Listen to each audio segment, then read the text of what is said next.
ಸುವಾರ್ತೆ ಅಧ್ಯಾಯ 2. ಯೇಸು ಮಾಡಿದ ಮೊದಲನೆಯ ಅದ್ಭುತ ಕಾರ್ಯ. 3ನೆಯ ದಿನದಲ್ಲಿ ಗಲಿಲಾಯದ ಕಾನಾ ಊರಿನಲ್ಲಿ ಒಂದು ಮದುವೆ ಆಯಿತು. ಯೇಸುವಿನ ತಾಯಿ ಅಲ್ಲಿ ಇದ್ದಳು. ಯೇಸುವನ್ನು ಆತನ ಶಿಷ್ಯರನ್ನು ಮದುವೆಗೆ ಕರೆದರು. ದ್ರಾಕ್ಷಾರಸವು ಸಾಲದೆ ಹೋಗಲಾಗಿ ಯೇಸುವಿನ ತಾಯಿ ಆತನಿಗೆ, ಅವರಲ್ಲಿ ದ್ರಾಕ್ಷಾರಸವಿಲ್ಲ ಎಂದು ಹೇಳಿದಳು. ಯೇಸು ಆಕೆಗೆ, ಅಮ್ಮ, ನನ್ನ ಗೊಡವೆ ನಿನಗೇಕೆ? ನನ್ನ ಸಮಯವು ಇನ್ನೂ ಬಂದಿಲ್ಲ ಎಂದು ಹೇಳಲು, ಆತನ ತಾಯಿಯು ಕೆಲಸದವರಿಗೆ, ಆತನು ನಿಮಗೆ ಏನು ಹೇಳುವನೋ ಅದನ್ನು ಮಾಡಿರಿ ಅಂದಳು. ಯೆಹೂದ್ಯರ ಶುದ್ಧಾಚಾರದ ಪದ್ಧತಿಯ ಪ್ರಕಾರ 2-3 ಕೊಳಗ ನೀರು ಹಿಡಿಯುವ 6 ಕಲ್ಲಿನ ಬಾನೆಗಳು ಅಲ್ಲಿ ಇಟ್ಟಿದ್ದವು. ಯೇಸು ಅವರಿಗೆ, ಆ ಬಾನೆಗಳಲ್ಲಿ ನೀರು ತುಂಬಿರಿ ಅನ್ನಲು ಅವುಗಳನ್ನು ಕಂಠದ ಮಟ್ಟಿಗೆ ತುಂಬಿದರು. ಆಗ ಅವರಿಗೆ, ಈಗ ಅದನ್ನು ತೋಡಿಕೊಂಡು ಹೋಗಿ ಔತಣದ ಪಾರುಪತ್ಯಗಾರನಿಗೆ ಕೊಡಿರಿ ಎಂದು ಹೇಳಿದಾಗ ತಕ್ಕೊಂಡು ಹೋಗಿ ಕೊಟ್ಟರು.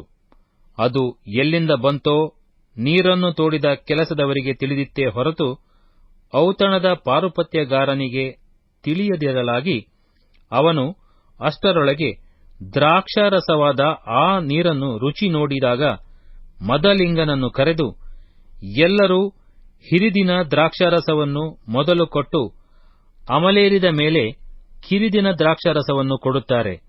ನೀನು ಹಿರಿದಿನ ದ್ರಾಕ್ಷಾರಸವನ್ನು ಇದುವರೆಗೂ ಇಟ್ಟುಕೊಂಡಿದ್ದೀ ಅಂದನು.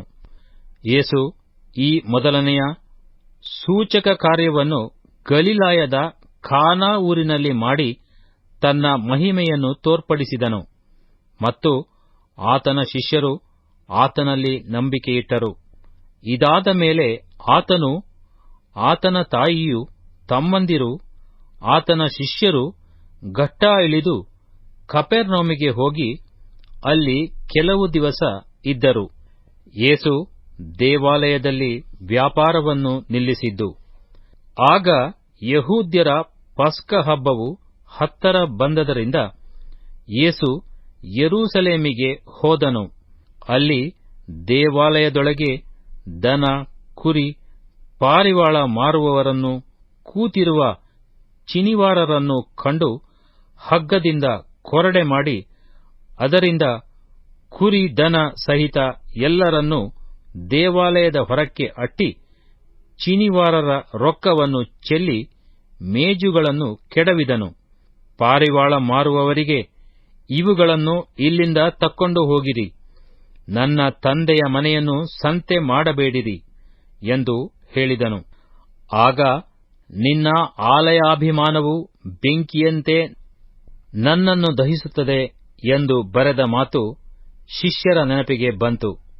ಯೆಹೂದ್ಯರು ಆತನನ್ನು, ನಿನಗೆ ಇದನ್ನೆಲ್ಲಾ ಮಾಡುವ ಅಧಿಕಾರ ಉಂಟೆಂಬುದಕ್ಕೆ ಏನು ಸೂಚಕ ಕಾರ್ಯವನ್ನು ತೋರಿಸುತ್ತೀ ಎಂದು ಕೇಳಿದ್ದಕ್ಕೆ ಯೇಸು, ಈ ದೇವಾಲಯವನ್ನು ಕೆಡವಿರಿ, ನಾನು 3 ದಿನದಲ್ಲಿ ಅದನ್ನು ಎಬ್ಬಿಸುವೆನು ಅಂದನು.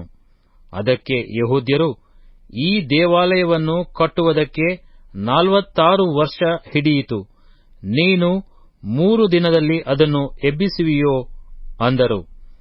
ಆದರೆ ಆತನು ತನ್ನ ದೇಹವೆಂಬ ದೇವಾಲಯದ ವಿಷಯವಾಗಿ ಆ ಮಾತನ್ನು ಹೇಳಿದ್ದನು.